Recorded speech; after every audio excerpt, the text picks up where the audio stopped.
everyone, welcome! About 6 months ago, I uploaded this video. It's a technique or a hack that I had discovered out of pure frustration. I've always had hooded eyes and I've always felt that hooded eyes are beautiful. But a lot of people do struggle with applying eye makeup to their hooded eyes, especially as they get older. And that's what was happening with me. Even as a makeup artist of more than 20 years, I began to really struggle with making my eyes look really nice and lifted and just have an overall flattering look. So that video I posted has done pretty well. The last time I checked, it was at somewhere around 184,000 views. But based on the incredible feedback, the incredible comments I received on that video, people telling me how truly game-changing that makeup technique, that hack was for their makeup routine, I really felt like it needs to be seen by even more eyes. I want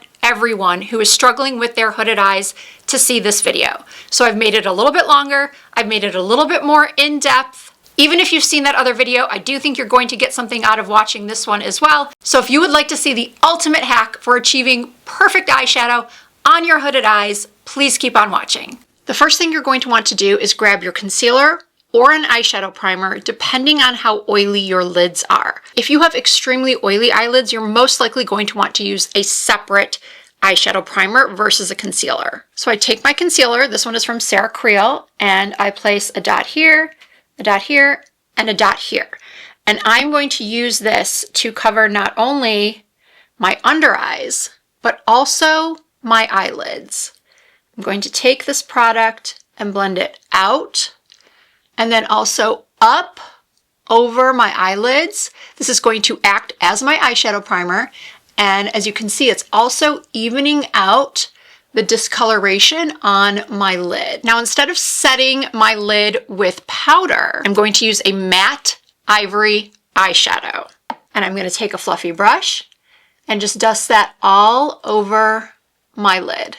So after I've done a couple layers of the eyeshadow to set the concealer, that's when I take a fluffy crease brush, and where things start to get very messy. Please keep in mind that you can do this technique with any eyeshadow, any brands, any colors. It's the brushes and the technique that you want to be paying attention to. So this is a mid-size fluffy brush, and I'm going into my medium toned crease color, and I'm looking straight into the mirror and going back and forth in a windshield wiper motion, concentrating most of the color on the outer corner, blending it back and forth, blending it back and forth.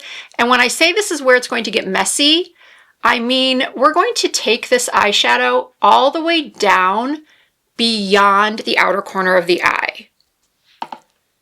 You can even just place the shadow right here. That looks like a mess, right?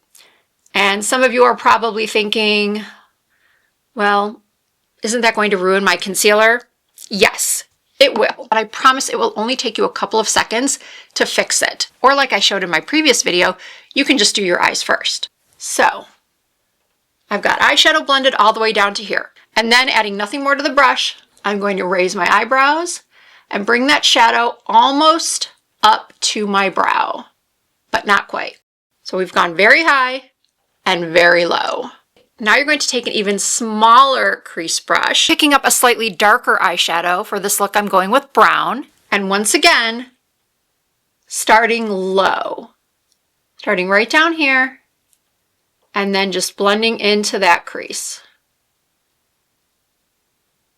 If you have hooded eyes like mine, that fold is very difficult to get to, or even if your eyes are more hooded than mine, that overhang is hiding a lot of skin that the eyeshadow pigment can't reach. So in some cases, you may have to gently lift up the fold and then press the eyeshadow in so that you don't miss any area. And I like to blend outwards towards my temples. So yeah, we've got a very awful, messy looking eye, don't we? Now using my index finger, I'm going to go into my lid shade, which can be any type of shimmer. You can actually leave it like this, just apply more matte ivory if you'd like. I like to apply a little bit of shimmer to the lid, and I'm just patting that on, always with my brows raised and looking sort of down into the mirror so that I can really get under the hood, so to speak. What you want to try to do is avoid covering up too much of that outer third, but it's not a big deal if you do. You can always just go back in with those same shades, those same eyeshadows you use or eyeshadow you used, and just sort of add it back in. A lot of times I like to take an in-between shade on my finger and then put that between the light and the dark, so there's more of a gradient. I'm going to take a small eyeliner brush. This one is Morphe from the Makeup by Ariel collection, and you can use a dark brown, but for demonstration purposes, I'm going to use a black because it's just easier to see. And also, if you have aging hooded eyes, a magnifying mirror is a must, but you probably already know that. I'm going to link the one I use in the description box. I actually have two of them, one here in my filming room and one at my vanity. And here's a bonus tip for you. If you have eyebrow hair that has started to grow onto your lid, you want to make sure that you're tweezing those, because any type of hair will contribute to patchy eyeshadow. You've probably seen that happen with your foundation, which is why dermaplaning is so important. You want to get rid of that peach fuzz so that everything you put on top of it lays much nicer. The same goes for eyeshadow. Get rid of any of those stray hairs. As we age, those stray hairs start popping up in places we did not expect. So now I'm going to take that black eyeshadow and I'm going to place that right along the base of my lashes, my upper lashes. Just sort of pressing the shadow on. And now this step is pretty much identical to what I showed in the original video I referenced at the beginning of this one. You're going to take your eyeshadow downward. So that looks really weird. And then you're going to build it up just a little bit higher on the outer corner, underneath that fold once again. And then once more if you need to lift to access that area, don't worry about it. Just be gentle. So there we are. And now using a flat brush, I'm going to take that same ivory that we used to set the concealer and pop that underneath the brow, and also use that to sort of blend out any edges at the top of the look.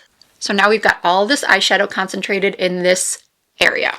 For this step, a regular Q-tip will work, but I love pointed tip Q-tips. And I'm going to dip it into a little eye makeup remover, and then on an angle from the corner of my eye up towards my temple, I'm going to take that Q-tip and swipe, and then sort of blend down to get rid of any excess shadow. And then because my eyes crinkle when I smile, I like to smile and then make sure that the angle is high enough and it's not going to end up down here. And then to finish it off, I'm going to go back in with just a little concealer on the brush and angle that up towards my temple and then start blending down. And then patting out with my ring finger. So let's break down the differences between the two eyes. On this side, you can see that my eyeshadow does not go high enough. You really can't even see that I have eyeshadow on with my eyes open. You also have that very obvious wing on this side that has gone out too far and really accentuates the overhang of the hooded lid. And I also haven't done any slight shading underneath to balance out the heaviness of the upper lid. Whereas on this side, you can see the shadow goes much higher. The wing is also very subtle, and it's mostly made by the eyeshadow. I also tightlined on this eye and not this eye. So on this eye, you can see that there's kind of a fleshy tone in between my lid and my lashes, whereas this one, you can't see any of that fleshy tone because I applied pencil there. I also added just one lash cluster to the outer corner to give the eye some lift, and added a little bit of shadowing to balance out everything that's going on the top lid. Obviously, I've gone and redone the before side because that was pretty bad. And hopefully now you are very clear on the best way to do your eye makeup if you have hooded, aging, sagging, downturned eyes, and you really, really struggle with your eye makeup. If you have any questions at all, please do not hesitate to leave them for me in the comments. I do try to answer as many as I can. All the products and brushes I used today will be listed and linked in the description box of this video. I will also link my entire hooded eye playlist. I have 10 years of hooded eye videos on this channel. And if you are not already subscribed to my channel, I hope that you will consider doing so. I do post new videos at least twice per week. You can also find me on Instagram and Facebook and TikTok. My username is the same on every platform. It's Risa Does Makeup. Thank you all so much for watching. I hope to see you in my next video.